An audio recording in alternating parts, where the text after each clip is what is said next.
OK, bon.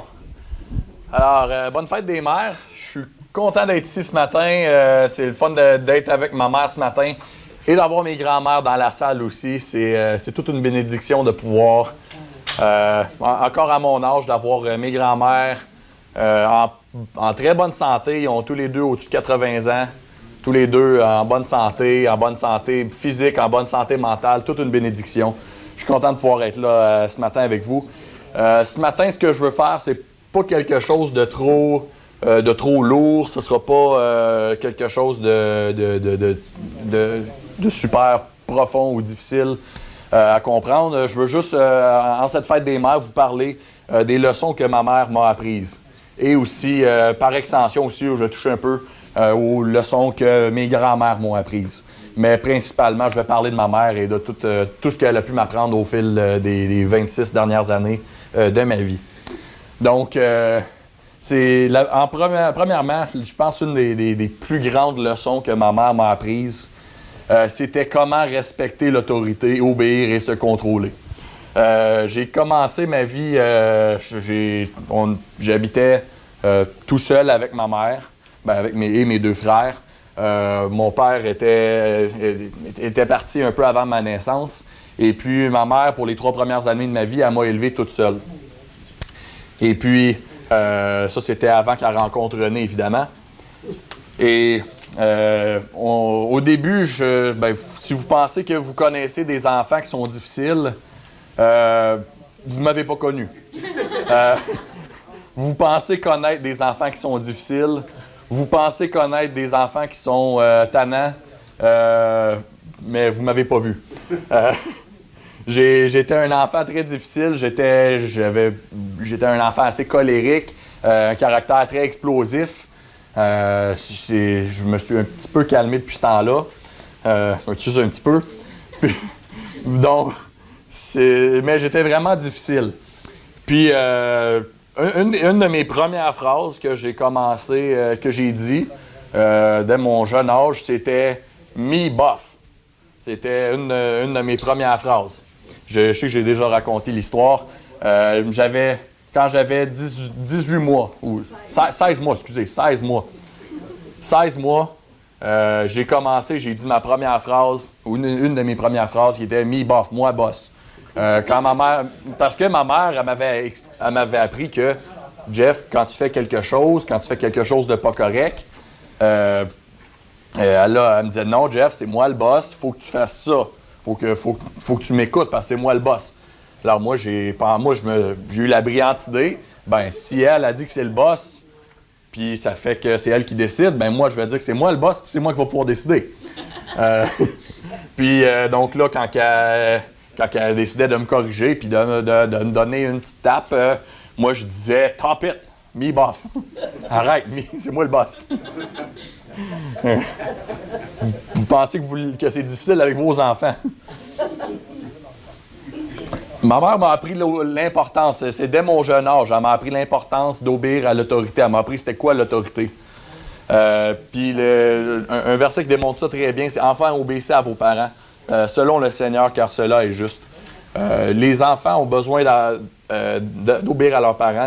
Les enfants ont besoin de respecter l'autorité qui est leurs parents. C'est vraiment triste aujourd'hui qu'il y a beaucoup de parents on va dire qu'ils sont plus préoccupés par avoir une bonne relation avec leurs enfants ou sont pas vraiment intéressés à se faire l'autorité devant leurs enfants. Il y a beaucoup d'enfants qui grandissent, puis leurs enfants, ils ont jamais corrigé, ils ont jamais montré qu'ils étaient l'autorité. Ce qu'on voit, c'est que ces enfants-là, quand ils vieillissent, ils arrivent dans une job, et puis là, le patron leur dit quoi faire, et puis il se prend pour qui, lui, le patron? Donc, ça devient difficile pour ces enfants-là. Je vais m'arrêter pour que Leslie puisse se rattraper. Donc, par contre, c'est quelque chose que ma mère, elle nous a appris. Elle nous a appris c'était quoi l'autorité. Elle m'a appris certainement à moi c'est quoi l'autorité. Elle m'a appris que moi aussi, c'est pas correct non plus de de péter des crises, de juste... Ma mère aussi, je pense que ça aurait été plus facile. Quand je voulais quelque chose, que je faisais une crise, et puis que j'essayais, pour avoir ce que je voulais, ça aurait été probablement plus facile pour ma mère juste de me donner ce que je voulais. Probablement. Mais ma mère, non, elle a tenu son bout, et puis elle m'a jamais donné ce que je voulais parce que je faisais une crise. Beaucoup de parents, c'est sûr, c'est plus facile de donner ce qu'on veut à notre enfant quand il fait une crise. Mais faut tenir votre propre bout. Faut pas lui donner ce qu'il veut. Ça l'élève des enfants qui sont des enfants rois et qui ont tout ce qu'ils veulent. Je vois tellement de parents aussi qui font des excuses pour leurs enfants. Il est tannant parce qu'il est fatigué. C'est pas qu'il est méchant, c'est parce que il est en train de faire une crise, mais c'est pas parce qu'il a un mauvais caractère, c'est parce que... Écoutez, arrêtez de faire des excuses. Les enfants, c'est des pécheurs. Une des choses qu'il faut faire en tant que parent, je suis convaincu, c'est d'avouer que vos enfants sont des pécheurs. Une chose que ma mère, elle a réalisée, elle savait, puis elle n'a jamais fait d'excuses, elle savait qu'on était des pécheurs. C'est peut-être un gros concept, mais prenez une grosse inspiration, dites « Mon enfant, c'est un pécheur ». Puis expirez. C'est beau, c'est correct. Il est humain, il est pécheur. Il a un petit cœur corrompu. Puis il tient probablement de vous en plus. OK? Ça fait partie de la vie. C'est un pécheur, mais c'est correct. Donc, c'est une des réalités à laquelle ma mère a fait face. C'était que, oui, les enfants sont des pécheurs, mais c'est correct, on va dealer avec. Donc, c'est une des leçons que ma mère m'a apprises. Donc, une autre leçon très importante, c'était l'importance d'enseigner la Bible aux enfants dès leur enfance. Quand j'étais jeune, j'ai beaucoup de souvenirs que ma mère nous enseignait la Bible. Quand on était tout petit, on se rassemblait tous dans le salon, on s'assoyait par terre. Ma mère avait une grosse Bible à images, puis elle ouvrait ça, une grosse affaire, puis elle lisait ça à l'envers. Je ne sais pas comment qu'elle faisait, mais elle lisait ça à l'envers. C'était écrit en anglais, puis elle le traduisait C'était incroyable. Elle lisait ça à l'envers, puis elle le traduisait en même temps. Mais c'est vrai, c'est pas des jokes. Puis elle nous lisait ça, puis c'était une histoire. Il y avait comme 12 carrés là, sur les pages avec 12 images. Puis elle nous lisait ça à chaque soir. Donc, dès notre jeunesse, ça nous a montré l'importance de connaître la Bible. Ça nous a donné l'importance de savoir c'est quoi qu'il y a d'écrit dans la Bible.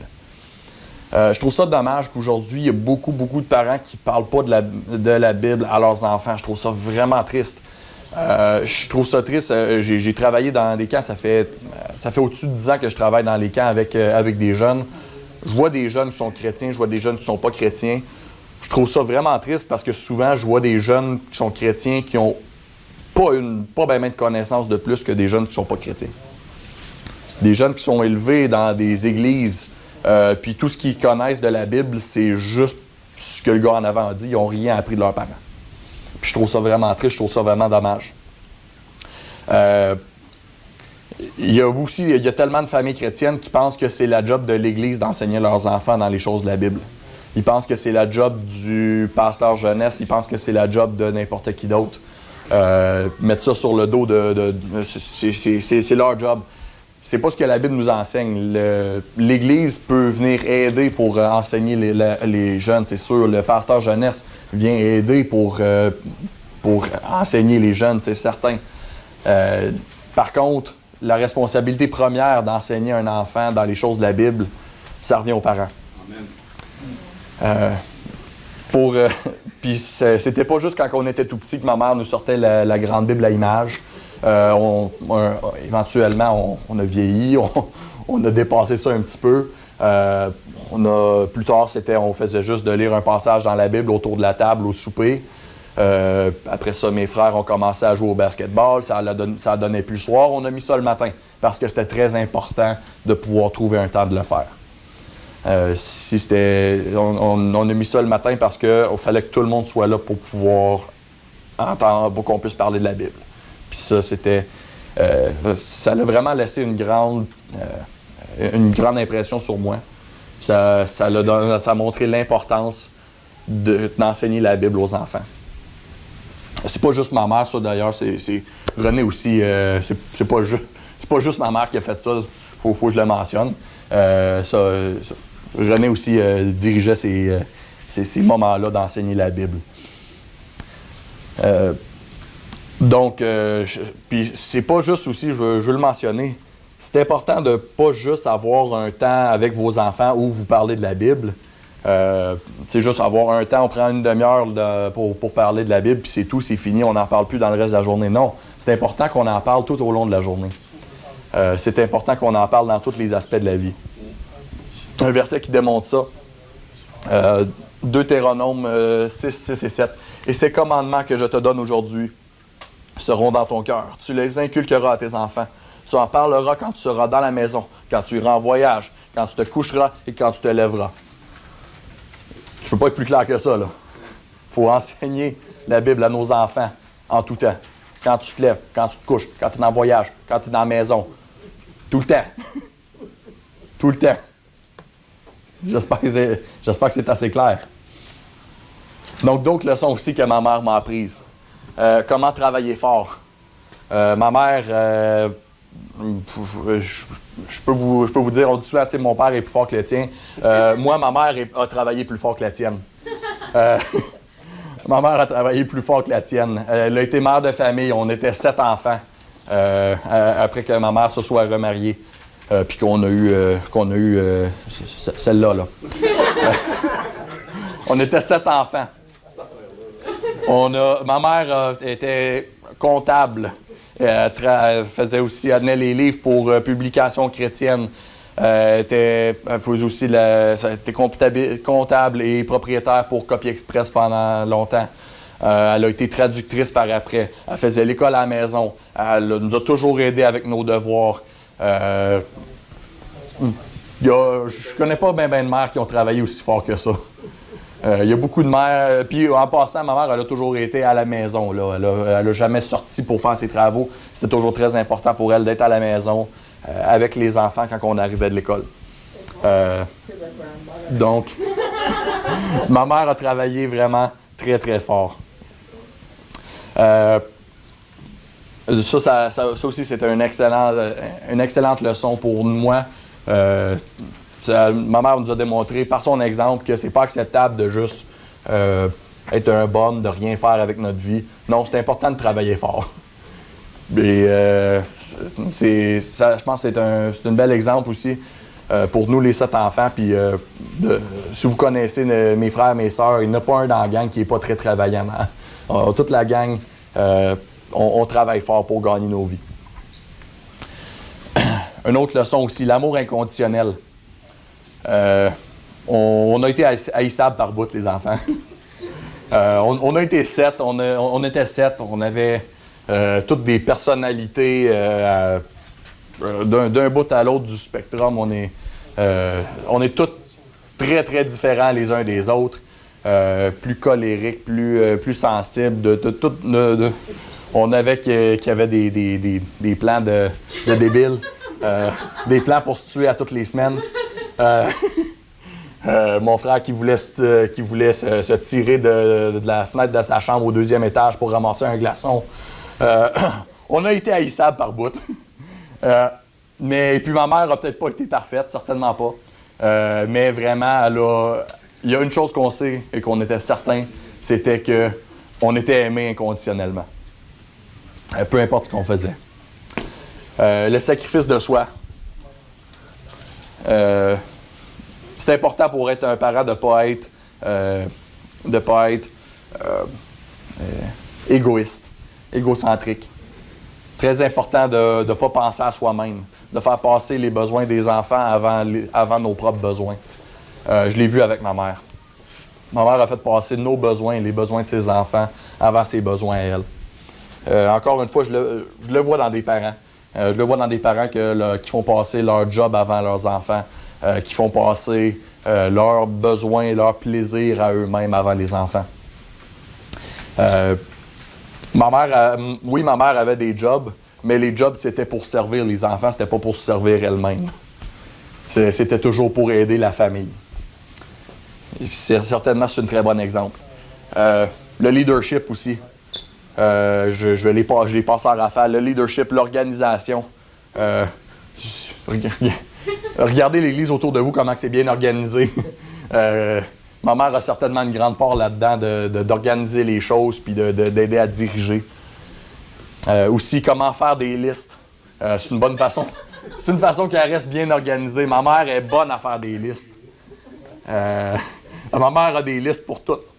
Quand elle part en Floride, elle va sur son ordinateur, elle a une liste de choses à apporter en Floride qui est déjà enregistrée dans son ordinateur, puis elle fait juste de le sortir à toutes les années, puis elle regarde ça, elle a sa liste, elle sait quoi amener. Elle apporte sa liste. Vous regardez sur le frigidaire chez nous, je ne sais pas s'ils l'ont encore, mais quand j'étais jeune, il y avait toujours une liste, menu de la semaine. Que tous les jours, c'était organisé, quel menu qu'on va manger. Il y a des listes pour tout avec ma mère. Vous allez sur son bureau, il y a des listes de choses à faire. Toutes sortes de listes, c'est très, très bien organisé. Je suis peut-être pas si organisé que ça, mais certainement. C'est utile des fois quand je suis en train de penser, j'ai beaucoup de choses à faire, puis j'essaie de ne pas rien oublier. Je prends la leçon de ma mère, puis je fais une liste. Je fais une liste de choses à faire. J'ai une note dans mon téléphone qui s'appelle « Stuff to do ». Choses à faire. Puis chaque fois que j'ai quelque chose que je pense « Ah, faudrait que je fasse ça », je le mets là-dedans, puis comme ça, je ne l'oublie pas. C'est une autre excellente leçon que j'ai appris. Donc, aussi, ça prend pas juste une mère pour élever un enfant. J'ai aussi eu des très bonnes leçons de mes grands-mères. Les leçons maternelles peuvent aussi venir de nos grands-mères. Puis j'ai eu la grande chance, la grande bénédiction de ne pas en avoir 2, mais d'en avoir 3. Mes 3 grands-mères m'ont appris des excellentes leçons. Premièrement, j'ai Grammy. Grammy Nancy Francis, ma grand-mère maternelle, m'a appris des excellentes leçons. Premièrement, l'héritage. Je parle pas de rien de monétaire. Je parle de ce qu'elle nous a laissé à chacun de nous, de ses enfants, de ses petits-enfants et aujourd'hui de ses arrière-petits-enfants. Elle est rendue à 24 arrière-petits-enfants, c'est ça? Quelque chose comme ça. Elle ne sait même pas. Il y en a beaucoup. Il y en a beaucoup.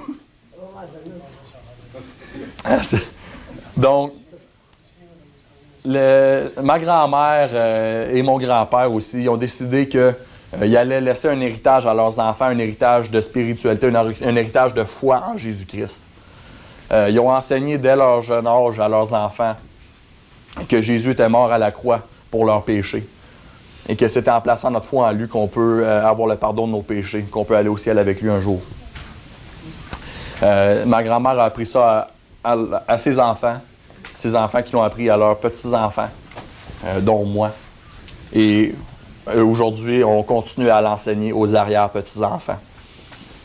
Je suis convaincu qu'un père va transmettre un nom de famille, mais c'est une mère qui va transmettre un héritage. On va laisser passer. Aussi, une autre bonne leçon que Grammy m'a appris.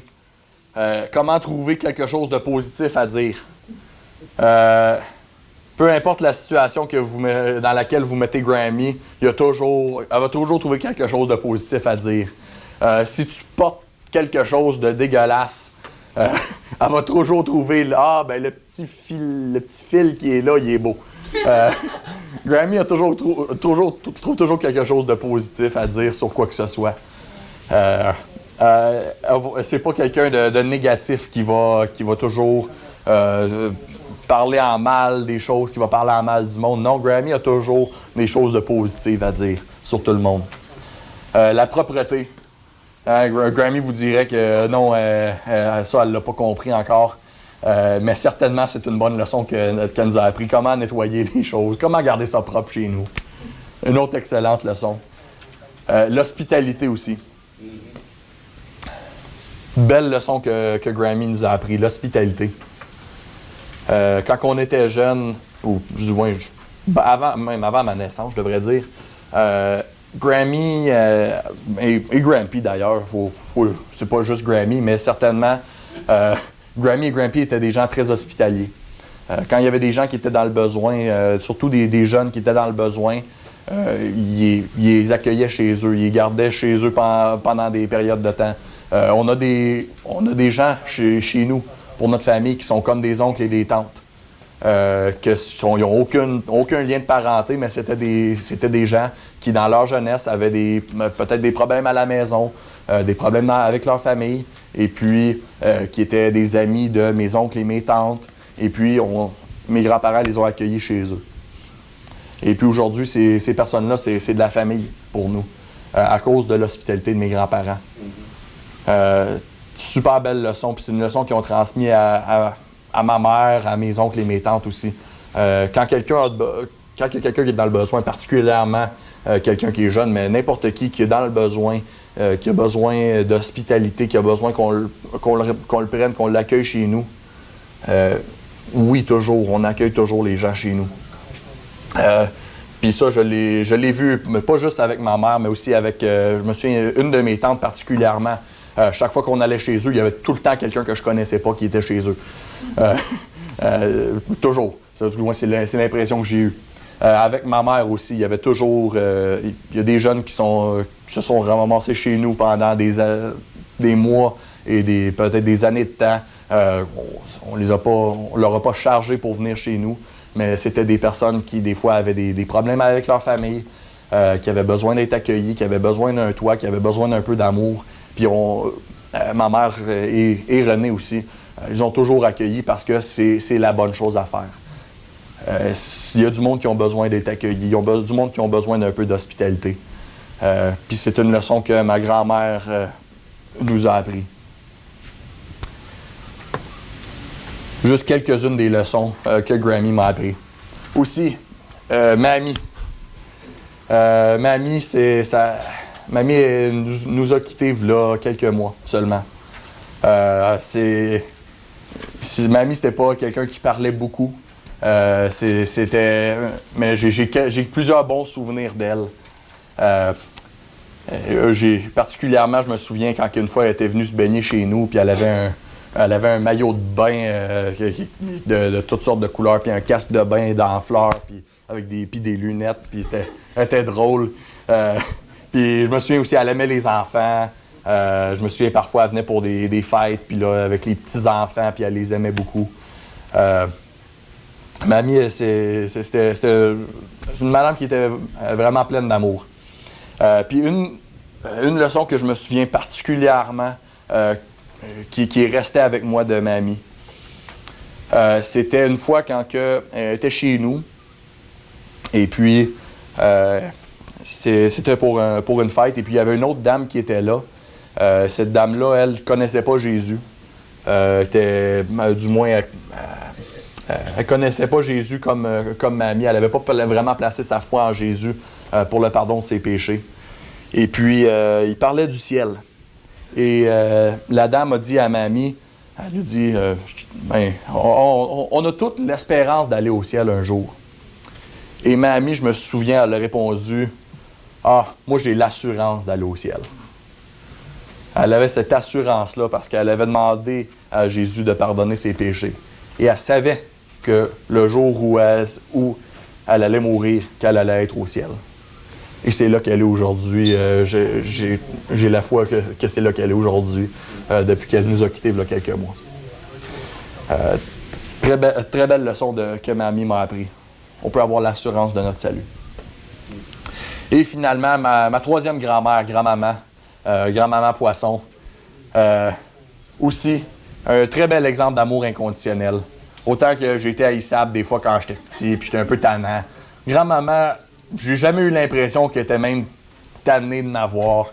Elle était toujours contente de me voir, toujours contente de me prendre dans ses bras. Toujours contente de gros sourire. « Salut, Jeff! » Toujours heureuse. Bel exemple d'amour inconditionnel. Et puis aussi, la fierté. Ce que je veux dire par là, c'est d'être fier de nos enfants et nos petits-enfants. Grand-maman, tous les fois que j'y parle, elle me dit qu'elle est fière de moi. Toutes les fois. Je l'ai appelée un matin pour voir s'il fallait que j'aille la chercher. Et puis à la fin de la conversation, elle ne savait pas que j'allais dire ça un matin. À la fin de la conversation, elle m'a dit « Je suis fier de toi, Jeff ». À toutes les fois qu'elle me parle, elle me le dit. C'est correct de dire que vous êtes fier de vos enfants. C'est une bonne chose. Vous êtes peut-être pas obligé de le dire quand ils ont fait de quoi de vraiment pas correct. Mais vous n'êtes pas obligé de le dire non plus juste quand ils font des bons coups. Quand vous les couchez le soir, puis vous pouvez juste dire « Hey, je suis fier de toi ». C'est correct de dire que vous êtes fier de vos enfants. C'est pas... on a peut-être peur des fois que ça va leur donner une grosse tête, mais certainement, le problème avec beaucoup d'enfants dans ce monde, c'est pas qu'on leur donne trop d'amour, c'est qu'on leur en donne pas assez, ou pas de la bonne façon. C'est correct de dire que vous êtes fiers de vos enfants. Grand-maman le fait toujours, toutes les fois que j'y parle. Puis je suis certain qu'elle va continuer de le faire. Puis elle le fait pas juste avec moi, c'est avec mes frères, je sais, à toutes les fois, toutes les cartes de fête qu'elle nous écrit. Je suis fier de toi. Je suis fier de toi. Grand-papa serait fier de toi aussi. Puis à toutes les fois qu'on se parle au téléphone, elle a pas peur de nous le dire. Donc, c'était quelques leçons que j'ai apprises de mes mères, de mes grands-mères. J'espère que vous avez apprécié. Merci de votre écoute. Bonne fête des mères, tout le monde.